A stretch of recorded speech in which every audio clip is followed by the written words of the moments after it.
जून 2025 का एक ऐतिहासिक दिन था जब भारत का नाम दोबारा अंतरिक्ष में गूंज गया। राकेश शर्मा के 41 साल बाद एक और भारतीय Shubhanshu Shukla international space station तक पहुंच गया। For liftoff to Shubhanshu Shukla's stirring message from space.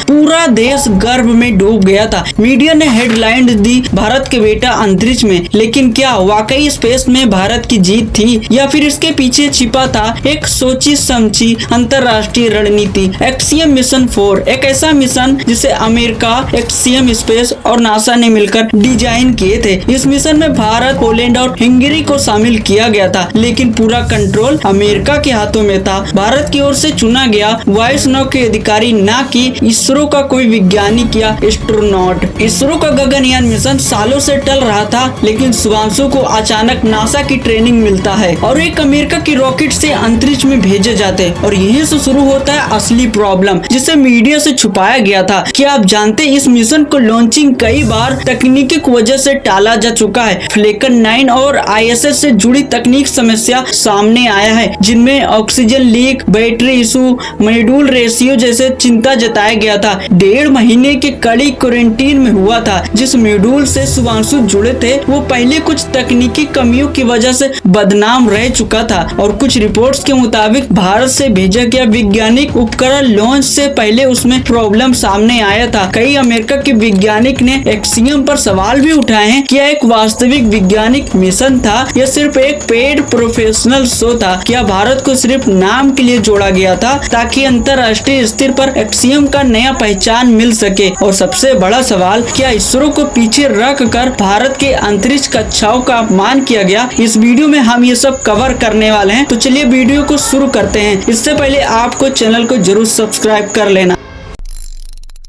तो क्या शुभांशु शुक्ला का सफर अचानक शुरू हुआ था? नहीं, इसकी शुरुआत 2022 में होता है, जब नासा के कुछ रिटायर्ड वैज्ञानिक और अमेरिका के प्राइवेट कंपनी एक्सियम स्पेस ने तय किए कि अब अंतरिक्ष को सिर्फ रिसर्च के लिए नहीं बल्कि डिप्लोमेसी और कमर्शियल स्पेस फ्लाइट का नया चेहरा बनाएंगे। एक्सियम अनाउंस किए कि हम अंतरराष्ट्रीय स्पेस स्टेशन का प्राइवेट मिशन शुरू करेंगे, एक्सियम मिशन 4। लेकिन फिर सवाल आया, किसे भेजा जाए और क्यों भेजा जाए? यहीं से शुरू होता है एक अंतरराष्ट्रीय चाल। अमेरिका चाहती थी कि एक्सियम 4 में ऐसे देश को शामिल हो जो अभी अभी स्पेस के दौड़ में आगे बढ़ रहे हैं, जिन्हें आसानी से अपने तरफ किया जा सके। यानी सिर्फ स्पेस मिशन नहीं था, ये था दूसरे देश को अपने साथ जोड़ने का तरीका। ऐसे में 3 देश का नाम सामने आया था, भारत, पोलैंड और हंगरी। ये तीनों देश उस समय अमेरिका के साथ खड़े थे और इन तीनों के पास कोई एक्टिव एस्ट्रोनॉट नहीं था। फिर अमेरिका ने इन देशों को ऑफर दिए, हम तुम्हें स्पेस में भेजेंगे, लेकिन बदले में तुम हमारा साथ दो, वैज्ञानिक के कामों में भी और मीडिया में भी। भारत में बात सबसे पहले पहुंची इसरो तक, लेकिन इसरो उस वक्त अपने गगनयान प्रोजेक्ट में पहले से पीछे चल रहे थे। लगातार देरी, बचत की कटौती और तकनीक असफलताएं इस मिशन को रोक रहे थे। ऐसे में भारत सरकार की स्पेस एडवाइजरी बोर्ड ने एक्सियम से मीटिंग की, लेकिन इसरो एक एजेंसी के तौर पर इस मिशन को हिस्सा बनने से बचना चाहते थे, क्योंकि इसे वो कमर्शियल शो मान रहे थे। तो प्लान भी तैयार हुआ और भारतीय वायुसेना के IAF के फ्रंट पर लाया गया और यहीं से नाम सामने आता है ग्रुप कैप्टन शुभांशु शुक्ला का। शुभांशु उस समय IAF के टेस्ट पायलट थे और रूस में इसरो के लिए गगनयान एस्ट्रोनॉट की ट्रेनिंग पूरी कर चुके थे। लेकिन इसरो में फाइनल क्रू लिस्ट में उनका नाम शामिल नहीं किया गया था, क्योंकि वो बैकअप क्रू माने गए थे। लेकिन अमेरिका के लिए आदर्श का मौका था, एक भारतीय जो स्पेस की ट्रेनिंग भी कर चुका है और इसरो से सीधा जुड़ा भी नहीं है। तो एक्सियम ने तुरंत IAF और भारत सरकार से अप्रूवल लिए और शुभांशु को ऑफर दे दिया गया। 2023 के आखिरी तक नासा के जॉनसन स्पेस सेंटर में शुभांशु की ट्रेनिंग शुरू हो गई, लेकिन अभी तक ये पब्लिक को नहीं बताया गया था। क्यों? क्योंकि इसरो और भारत सरकार दोनों नहीं चाहते थे कि गगनयान के पहले कोई भारतीय प्राइवेट मिशन में जाए। ये पॉलिटिकल रूप से मुश्किल स्थिति बना सकता है। इसी दौरान पोलैंड ने भी सर्न के वैज्ञानिक सलाओस उज्जेनेस्की को चुना गया। हंगरी ने अपने इंजीनियर तेबर गुरु को और अमेरिका ने अपने ओर से सबसे से इस पीक विट्सन को मिशन कमांडर बनाया गया। ये मिशन धीरे धीरे एक अंतरराष्ट्रीय टीम जैसा बनता जा रहा था, लेकिन ऐसे टीम जिसमें सब कुछ प्राइवेट के नाम पर अमेरिका के हाथों में था। भारत में बहस शुरू हो गई, क्या शुभांशु इस मिशन में भारत की तरफ से जा रहे हैं या फिर सिर्फ एक्सियम कंपनी का हिस्सा हैं। इसरो के कुछ पुराने वैज्ञानिक ने इस पर सवाल भी उठाए हैं, लेकिन मीडिया ने बस इतना बताया एक भारतीय स्पेस में जा रहा है और यहीं पर इंफॉर्मेशन खत्म कर दिया जाता है। शुरुआत में लॉन्च डेट थी फरवरी 2024 में, फिर मार्च हुआ, फिर मई, फिर सितंबर, फिर नवंबर और फिर 2025 में जनवरी, अप्रैल और जून। हर बार कारण बदलता जा रहा था, पर जब हमने गहराई से देखा तो पता चला देरी सिर्फ मौसम की वजह से नहीं हो रहा था, बल्कि टेक्नोलॉजी, सिस्टम, फ्यूलियर और अंदरूनी प्रॉब्लम की वजह से थी, जिन्हें मीडिया से छुपाया गया था। फॉल्कन 9 रॉकेट के लिक्विड गैस टैंक से धीरे धीरे गैस लीक होने की खबर लगातार आ रही थी। स्पेस एक्स ने पहले कहा कि छोटी सी गलती है, लेकिन कई इंजीनियर ने वार्निंग दी थी अगर लॉन्च के वक्त टैंक का दबाव गड़बड़ी हुआ तो ये मिशन बहुत खतरनाक हो सकता है। यही वजह बनी फरवरी में होने वाला लॉन्च टालकर मार्च में कर दिया गया और उस वक्त शुभांशु शुक्ला अमेरिका के ह्यूस्टन शहर में नासा की ट्रेनिंग पूरी कर चुके थे और वो पूरी तरह तैयार थे, लेकिन फिर भी मिशन रोका गया। इस मिशन में जो क्रू ड्रैगन कैप्सूल इस्तेमाल हुआ था उसका नाम ग्रीस था और ये न्यू कैप्सूल था, लेकिन लॉन्च से ठीक पहले स्पेस एक्स के टीम ने उसमें एक बड़ी प्रॉब्लम देख लिए थे। कैप्सूल में जो रेडिएशन से बचने वाला हिस्सा लगा होता है उन्हें जांच में असुरक्षित बताया गया था और साथ ही कुछ अंदर लगा सोर्सेस सही तरीके से सेट नहीं था, जिसकी वजह से अगर बैटरी की बिजली कम हो जाती तो जो इमरजेंसी सिस्टम कैप्सूल को अलग करता है वो फेल हो सकता था। यानी अगर लॉन्च के वक्त कोई भी दिक्कत आती तो कैप्सूल को रॉकेट से अलग करने वाला सिस्टम काम नहीं करता, जो कि बहुत बड़ा खतरा था। इसी वजह से मार्च के बाद लॉन्च का डेट मई में शिफ्ट कर दिया गया। हर बार जब मिशन टलता है तो सिर्फ एक ही वजह बताया जाता है, मौसम खराब है, लेकिन जब उस समय के सैटेलाइट तस्वीर और नासा के लॉन्चिंग समय रिपोर्ट देखा गया तो साफ पता चला उस वक्त रॉकेट लॉन्च हो सकता था। असली वजह कुछ और थी। रॉकेट के अंदर सिस्टम की जांच और स्पेस स्टेशन ISS की तैयारी अभी पूरी नहीं थी, लेकिन इन सब बातों को पब्लिक को नहीं बताया गया था। अब सबसे बड़ी वजह जिसके चलते जून 2025 का लॉन्च फिर से टलने वाला था वो खुद था स्पेस स्टेशन में खतरा। रूस की जोरोडा नाम के हिस्से में धीरे धीरे हवा लीक हो रहा था और रूस के स्पेस एजेंसी में रोसकोसमोस के बीच बातचीत में परेशानी चल रही थी। कुछ रिपोर्ट में कहा गया स्पेस स्टेशन के बाहरी परत में कमजोरी आ गई है और अगर नया स्पेस कैप्सूल वहां जोड़ा जाता है तो लीक और तेजी से हो सकता है। नासा के पास दो ही विकल्प थे, ये तो लॉन्च फिर से टाल दे या फिर एस्ट्रोनॉट का जान जोखिम में डाल दे।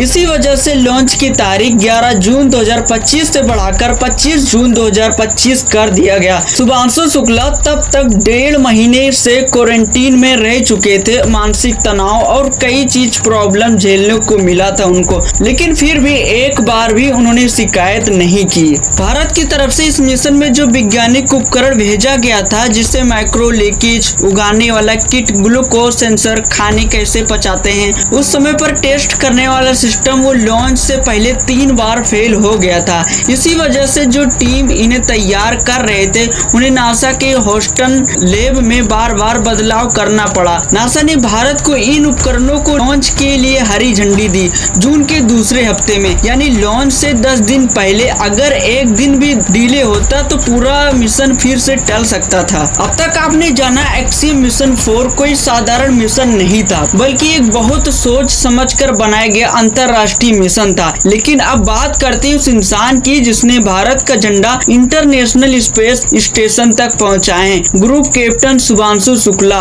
उत्तर प्रदेश के एक साधारण परिवार से आने वाले शुभांशु ने NDA पास किए और भारतीय वायुसेना में फाइटर पायलट बने। उन्होंने तेज रफ्तार उड़ान और रिसर्च मिशन में बेहतरीन प्रदर्शन किए, जिसके बाद उन्होंने इसरो को गगनयान मिशन के लिए चुना गया। इसके लिए उन्होंने रूस के एक ट्रेनिंग सेंटर में GCTC में स्पेस वैक, जीरो ग्रेविटी और हाई स्पीड ट्रेनिंग दिया गया था। लेकिन जब इसरो ने आखिरकार अपना मुख्य एस्ट्रोनॉट घोषित किए तो शुभांशु का नाम बैकअप क्रू में रखा गया था, यानी उन्हें स्पेस में जाने का मौका नहीं दिया जाएगा। तकनीक कारण बताया गया था, लेकिन अंदर की खबर कहती है कि इसरो उन्हें इसलिए नहीं भेजना चाहती थी क्योंकि पूरी तरह इसरो से नहीं बल्कि भारतीय वायुसेना से थे। फिर 2023 में एक्सियम स्पेस ने भारत को एक सीट ऑफर की और इसरो चुप रहा। तब भारतीय वायुसेना ने शुभांशु का नाम आगे बढ़ाया गया और नासा ने मंजूरी दी और शुभांशु पहुंचे अमेरिका के व्हीटस्टोन में नासा के जॉनसन स्पेस सेंटर में और उनकी ट्रेनिंग शुरू हो गई। एक्सियम मिशन 4 सिर्फ भारत का शुभांशु शुक्ला तक सीमित नहीं था, बल्कि इसमें 2 और देश शामिल थे, पोलैंड और हंगरी। लेकिन सबसे बड़ा सवाल, क्या इन लोगों को वैज्ञानिक योग्यता के आधार पर चुना गया था या फिर अमेरिका के अंतरराष्ट्रीय रणनीति का हिस्सा था? पोलैंड से चुना गया सलावोस उज्जनान्स्की एक फिजिक्स वैज्ञानिक थे जो दुनिया के सबसे बड़े विज्ञान लैब सर्न में काम कर चुके थे। यूरोपियन एजेंसी के रेजुए एस्ट्रोनॉट थे, यानी ट्रेनिंग तो किए थे लेकिन उन्हें कभी उड़ान का मौका नहीं मिला था। लेकिन अब सवाल ये, शुभांशु शुक्ला को स्पेस में जाने से भारत को क्या मिला है? क्या इसरो को कोई नया तकनीक मिला है? तो जवाब है हाँ और नहीं भी, क्योंकि पूरा मिशन नासा और स्पेस एक्स के तकनीक पर डिपेंड था। इसलिए भारत ने इसमें कोई रॉकेट या टेक्नोलॉजी नहीं दी है, लेकिन भारत को इससे एक बहुत कीमत अनुभव जरूर मिला है। शुभांशु ने जो कुछ भी देखा, महसूस किए, जो वैज्ञानिक डाटा रिकॉर्ड किए हैं, वो सब इसरो के आने वाले गगनयान मिशन के लिए मानसिक और तकनीक तैयारी के आधार पर बनेगा। भारत की तरफ से छोटा वैज्ञानिक एक्सपेरिमेंट भी भेजा गया था, जैसे खाना कैसे पचता है और शरीर में शुगर कैसे बदलता है, उनका सारा डाटा भारत को वापस मिलेगा। इससे इसरो समझ पाएगा अगर कोई इंसान लंबे समय तक स्पेस में सरवाइव करना हो तो उसका शरीर और दिमाग पर क्या असर पड़ता है। इस डाटे की मदद से इसरो इंसान के लिए स्पेस में जिंदा रहने वाला सिस्टम बना पाएगा, जैसे ऑक्सीजन देना, तापमान कंट्रोल करना या इमरजेंसी में बचने का तरीका। बात करते हैं असली सपने की। भारत के सपना स्पेस स्टेशन। इसरो का प्लान है कि 2030 तक अपना खुद का स्पेस स्टेशन बनाएंगे, जिसे भारतीय अंतरिक्ष स्टेशन कहा जा रहा है। इस स्टेशन को बनाने के लिए इसरो के बहुत सारे टेस्ट करना होगा, जैसे ऐसा रॉकेट जो इंसानों को सुरक्षित ले जा सके, स्पेस स्टेशन जोड़ने की तकनीक, अंदर का माहौल जिंदा रखने का लायक कैसे रखा जाए और इमरजेंसी में बाहर कैसे निकाला जाए। अब शुभांशु का मिशन इन सारी बातों को एक रियल टेस्ट की तरह कवर कर लिया जाएगा। उन्होंने जो देखा, जो सीखा, उन्होंने जो महसूस किए हैं, अब इसरो के पास एक एग्जाम्पल के तौर पर रख लिया गया है। शुभांशु का मिशन भले कोई और देश के साथ में गए हैं, लेकिन उसने भारत को वो अनुभव और एक्सपीरियंस दिए जिसका कोई कीमत नहीं लगा सकता है। इसीलिए बहुत से लोग कहते हैं साइलेंट टेक्नोलॉजी ट्रांसफर, यानी बिना मशीन लाए अनुभव के जरिए टेक्नोलॉजी भारत तक पहुंच गया है। 25 जून 2025 की रात जब शुभांशु शुक्ला अंतरिक्ष में पहुंचे, ग्रीक ड्रैगन कैप्सूल से बाहर निकले, एक इंटरनेशनल स्पेस स्टेशन में कदम रखे, तो सिर्फ भारत का पहला निजी स्पेस यात्रा नहीं बना, बल्कि एक चलता फिरता अंतरिक्ष प्रयोगशाला के सदस्य भी बन गए हैं। वहाँ उनकी जिंदगी एकदम अलग है। धरती की तरह वो दिन और रात की सीमा नहीं होता है। स्पेस स्टेशन हर 90 मिनट में धरती का एक चक्कर लगाता है, यानी हर 1.5 घंटे में सूरज निकलता है और फिर डूब जाता है। मतलब शुभांशु को एक दिन में 16 बार सनराइज और 16 बार सनसेट देखने को मिलता है। नासा और एक्सियम के वैज्ञानिक साथ साथ भारत की तरफ से भेजा गया पोलैंड और उपयोग भी काम करना था। ये वो रिसर्च था जिसे इसरो, DRDO और भारत की स्टार्टअप ने मिलकर तैयार किए थे। तो दोस्तों, अब तक आपने मेरे साथ हर चैप्टर को देख लिए, जिसमें हमने जाना कैसे शुभांशु शुक्ला का मिशन तैयार हुआ, किन किन देश ने हिस्सा लिया था, किन किन प्रॉब्लम का सामना करना पड़ा। अगर आपको वीडियो पसंद आया हो तो चैनल को जरूर सब्सक्राइब करना। मिलते हैं न्यू वीडियो में।